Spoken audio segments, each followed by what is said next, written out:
नमस्कार और हमारी आज की इस विशेष चर्चा में आपका स्वागत है। आज का विषय जीव विज्ञान की कह सकते हैं कि वो बुनियाद है जिस पर पूरी इमारत टिकी है। एक ऐसा चैप्टर जिससे एसएससी, रेलवे, नीट या कोई भी प्रतियोगी परीक्षा हो, सवाल तो पूछे ही जाते हैं। और ये सिर्फ परीक्षा के लिए ही नहीं, बल्कि ये समझने के लिए भी जरूरी है कि जीवन असल में जीवन कैसे बनता है। बिल्कुल। आज हम बात करेंगे कोशिका, जीवन की मौलिक इकाई के बारे में, यानी cell, the fundamental unit of life. हमारे पास एनसीईआरटी पर आधारित कुछ बेहतरीन स्रोत हैं और हमारा मिशन है कि इनमें छिपे हर जरूरी तथ्य को इस तरह समझें कि वो हमेशा के लिए याद हो जाए। बिल्कुल, रटना नहीं है, समझना है। तो चलिए शुरू करते हैं। ठीक है, तो सबसे पहले ये कोशिका आखिर है क्या? परिभाषा तो हम सबने किताबों में पढ़ी है, पर इसका असल मतलब क्या है? देखिए, परीक्षा के लिए इसकी सीधी परिभाषा है जीवन की मूलभूत संरचनात्मक और क्रियात्मक इकाई। संरचनात्मक और क्रियात्मक, स्ट्रक्चरल एंड फंक्शनल।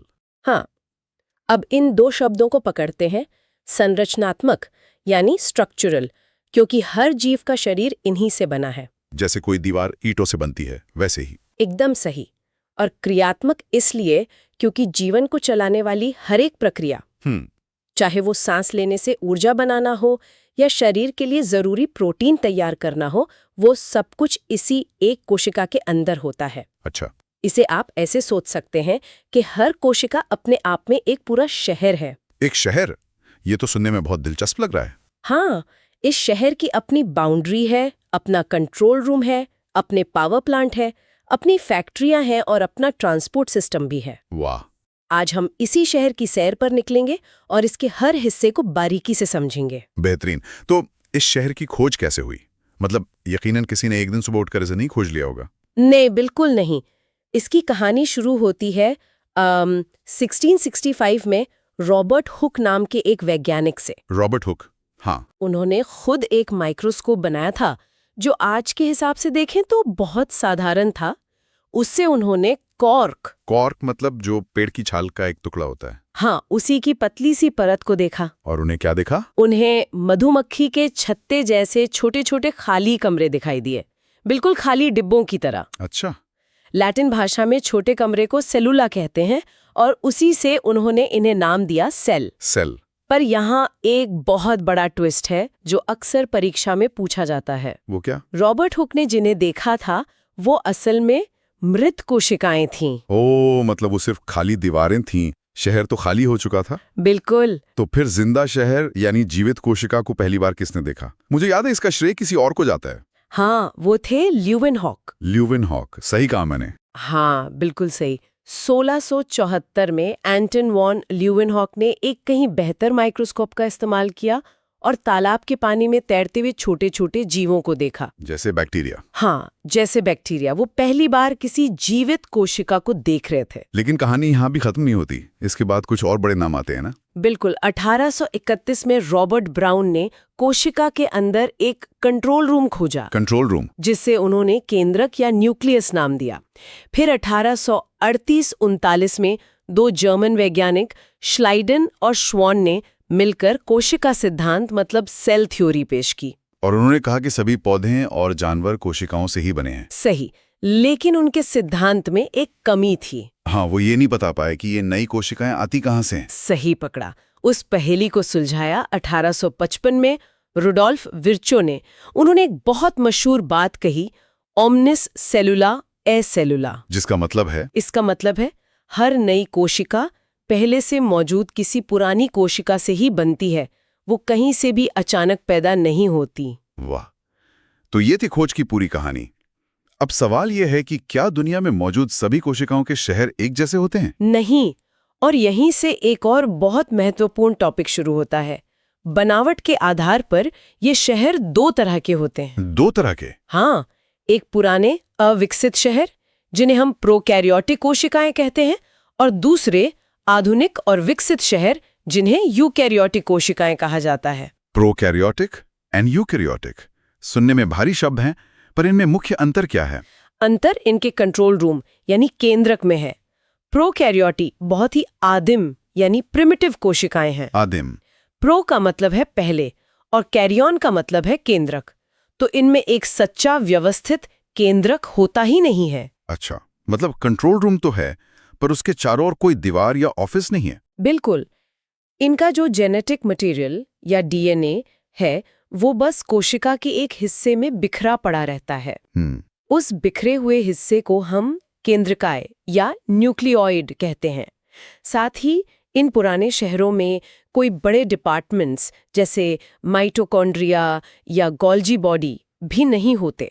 और इसका सबसे अच्छा उदाहरण है बैक्टीरिया। बिल्कुल, बैक्टीरिया। और यूकैरियोटी शहर? यू का मतलब है सच्चा। तो यूकैरियोटिक कोशिकाओं में एक सच्चा सुसंगठित केंद्रक होता है, जिसके चारों ओर एक दोहरी झिल्ली की दीवार होती है। ओके। इन आधुनिक शहरों में सारे डिपार्टमेंट्स और अंगक मौजूद होते हैं। पौधे, जानवर, फंगस, हम अपने आसपास जो भी बड़े जीव देखते हैं, वो ये सब यूकैरियोटिक कोशिकाओं से ही बने हैं। अब इन आधुनिक यूकैरियोटिक शहरों में भी दो तरह के मॉडल्स हैं, एक पौधों का शहर और एक जानवरों का, यानी प्लांट सेल और एनिमल सेल। इनमें क्या फर्क है? ये तुलना तो सीधे सीधे परीक्षा में पूछी जाती है।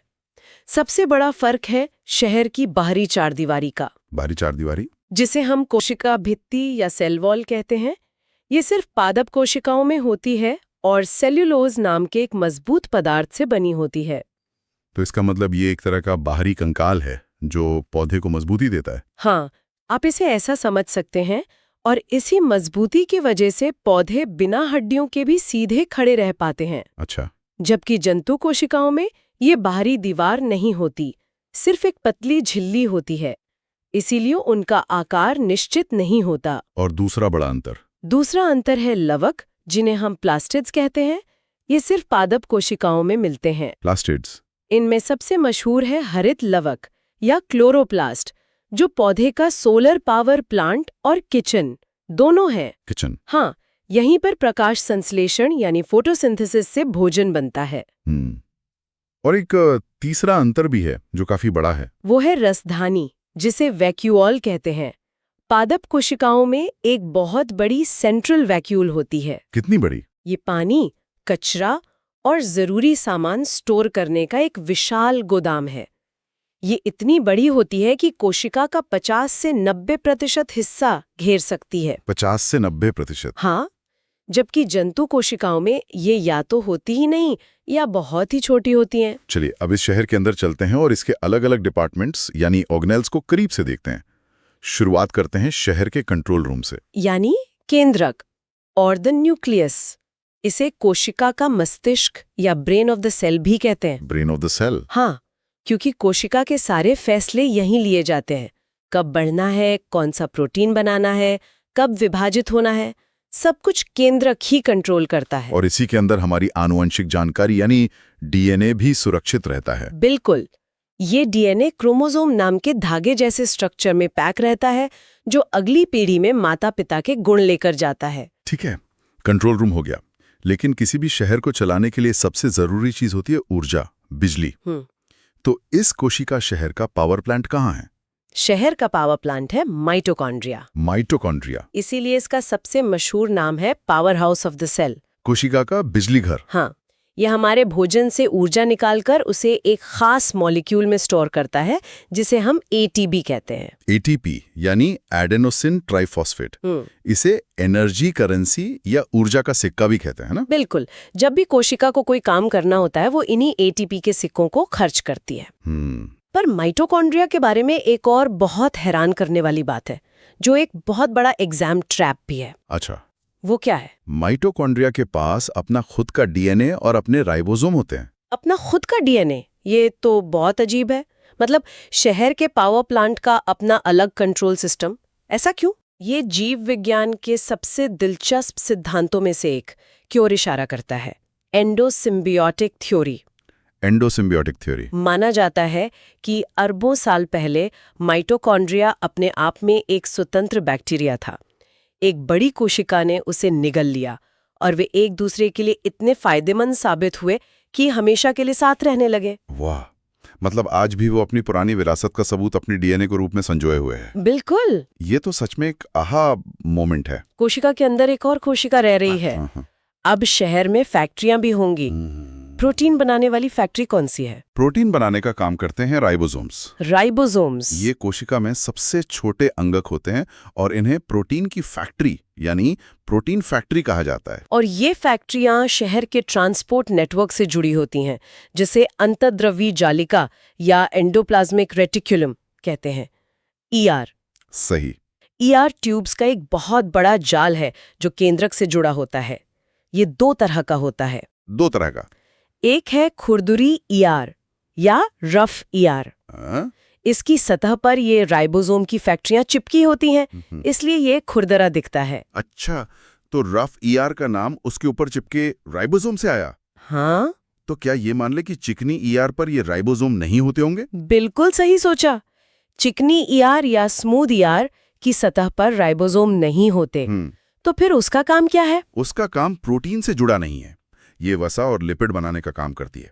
और इसका एक और बहुत महत्वपूर्ण काम है जो अक्सर पूछा जाता है। ये हमारे लिवर की कोशिकाओं में जहर और दवाओं को बेअसर करने यानी कि डिटॉक्सिफिकेशन में मदद करती है। अच्छा, डिटॉक्सिफिकेशन, ये जरूरी पॉइंट है। अब फैक्ट्रियों में बना सामान पैक होके सही पते पर भेजा भी तो जाना है। उसके लिए एक पोस्ट ऑफिस भी होगा। वो काम करता है गोल्जी उपकरण, जिसे गोल्जी अपैरेटस भी कहते हैं। Golgi apparatus? हाँ, ये ER से आने वाले सामान की छंटाई करता है, उसकी पैकेजिंग करता है और फिर उसे शहर के अंदर या बाहर सही जगह पर भेज देता है। तो ये कोशिका का पोस्ट ऑफिस हुआ। पोस्ट ऑफिस या ट्रैफिक पुलिस भी कहते हैं। इसका एक और काम है, ये लाइसोसोम बनाता है। और लाइसोसोम, ये तो कोशिका का सबसे नाटकीय हिस्सा है, शहर का सफाई और विध्वंस दस्ता। बिल्कुल, लाइसोसोम को आत्मघाती थैली या सुसाइड बैग कहते हैं। Suicide bag? ये कोशिका के सफाई कर्मचारी हैं जो बाहर से आए बैक्टीरिया या पुराने टूटे फूटे अंगकों को पचाकर कचरा साफ करते हैं। लेकिन इन्हें आत्मघाती क्यों कहते हैं? क्योंकि इनका गुस्सा बहुत तेज है। अगर इन्हें लगा कि कोशिका बीमार है या डैमेज हो गई है और अब नहीं बचेगी, तो ये खुद को फाड़कर अपने पाचक एंजाइम से पूरी कोशिका को ही खत्म कर देते हैं। अरे वाह, बड़े नाटकीय हैं। अब बात करते हैं उन खास डिपार्टमेंट्स की जो सिर्फ पौधों के शहर में मिलते हैं, लवक यानी प्लास्टिड्स। इनमें सबसे महत्वपूर्ण है हरित लवक या क्लोरोप्लास्ट, जिसे हम कोशिका की रसोई या किचन ऑफ द सेल कहते हैं। Kitchen of the cell? यहीं पर सूर्य की रोशनी से पौधे के लिए भोजन बनता है। और माइटोकॉन्ड्रिया की तरह क्लोरोप्लास्ट का भी अपना खुद का DNA और राइबोसोम होता है। तो क्या इसके पीछे भी वही एंडोसिम्बायोटिक थियरी है? हाँ, बिल्कुल। माना जाता है कि ये भी कभी एक स्वतंत्र प्रकाश संश्लेषण करने वाला बैक्टीरिया था, जिसे एक बड़ी कोशिका ने निगल लिया था। तो एक कोशिका के अंदर 2 पुराने मेहमान रह रहे हैं। गजब। हाँ। और दूसरे प्लास्टिड्स? दूसरे हैं वर्णी लवक या क्रोमोप्लास्ट्स, जो फूलों और फलों को उनके खूबसूरत रंग देते हैं। अच्छा। और तीसरे हैं अवर्णी लवक या ल्यूकोप्लास्ट, जो रंगहीन होते हैं और जड़ों में भोजन को स्टार्च या तेल के रूप में स्टोर करते हैं। ये वाकई एक पूरे शहर की अद्भुत मशीनरी है। तो परीक्षा के नजरिए से वो कौन से मुख्य बिंदु हैं जिन्हें छात्रों को बिल्कुल नहीं भूलना चाहिए? कुछ वन लाइनर तथ्य हैं जो सीधे पूछे जाते हैं। इन्हें तो बिल्कुल याद रखना है। कोशिका का पावर हाउस माइटोकॉन्ड्रिया, आत्मघाती थैली लाइसोसोम, प्रोटीन फैक्ट्री राइबोसोम तक, और पादप कोशिका की रसोई क्लोरोप्लास्ट।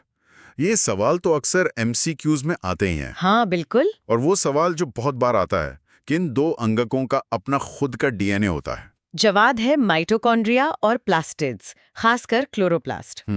साथ ही ये भी याद रखें कि पादप कोशिका की भित्ति सेल्यूलोज की बनी होती है, जबकि कवक यानी फंगस की भित्ति काइटिन की। ये एक कॉमन कंफ्यूजन पॉइंट है। तैयारी के दौरान छात्र और कौन सी आम गलतियां करते हैं? सबसे आम गलती है कोशिका भित्ति यानी सेल वॉल और कोशिका झिल्ली यानी सेल मेम्ब्रेन में कंफ्यूज होना। हाँ, ये होता है। बस इतना याद रखिए, झिल्ली यानी मेम्ब्रेन तो हर शहर की बाउंड्री है, वो सब में होगी। लेकिन भित्ति यानी वॉल एक एक्स्ट्रा मजबूत दीवार है जो सिर्फ पौधों, फंगस और बैक्टीरिया के शहरों के बाहर होती है, जानवरों के नहीं। कोई और पॉइंट? हाँ, ये भूल जाना कि माइटोकॉन्ड्रिया और क्लोरोप्लास्ट अर्धस्वायत्त यानी सेमी ऑटोनॉमस अंगक हैं। Semi autonomous. जैसा हमने चर्चा की, अपना DNA और राइबोसोम होने की वजह से वे अपने कुछ प्रोटीन खुद बना सकते हैं। ये नीट जैसी परीक्षाओं का पसंदीदा सवाल है। बहुत बढ़िया। चलिए इस चर्चा को समाप्त करने से पहले 5-6 मुख्य बिंदुओं को जल्दी से दोहरा लेते हैं। जरूर। पहला, कोशिका जीवन की संरचनात्मक और क्रियात्मक इकाई है।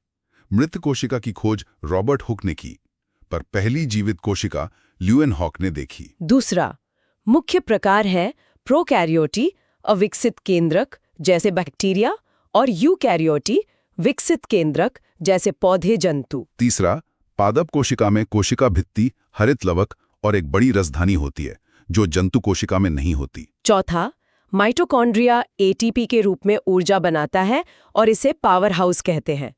इसका अपना डीएनए होता है। पांचवा, राइबोसोम प्रोटीन बनाते हैं और लाइसोसोम को आत्मघाती थैली कहा जाता है। और अंत में छठा, केंद्रक कोशिका का कंट्रोल रूम है, जिसमें हमारा जेनेटिक कोड डीएनए मौजूद होता है। एकदम सही। यह कोशिका के अंदर की दुनिया का एक शानदार दौरा था। यह अध्याय वाकई बाकी सारे जीव विज्ञान को समझने का आधार है। बिल्कुल। और जब आप इस नजरिए से देखते हैं कि हर कोशिका एक जीता जागता व्यस्त शहर है, तो ये टॉपिक बोरिंग नहीं बल्कि फैसिनेटिंग लगने लगता है। जाते जाते हमारे श्रोताओं के लिए एक विचार छोड़ जाते हैं। सोचिए कि हमारे शरीर में खरबों ऐसे शहर एक साथ मिलकर बिना किसी गड़बड़ी के काम कर रहे हैं। इस एक अकेली कोशिका में ही एक पूरे ब्रह्मांड जितनी जटिलता और खूबसूरती छिपी है। और याद रखिए, इस टॉपिक से प्रतियोगी परीक्षाओं में प्रश्न पक्के आते हैं। इसे अच्छी तरह से तैयार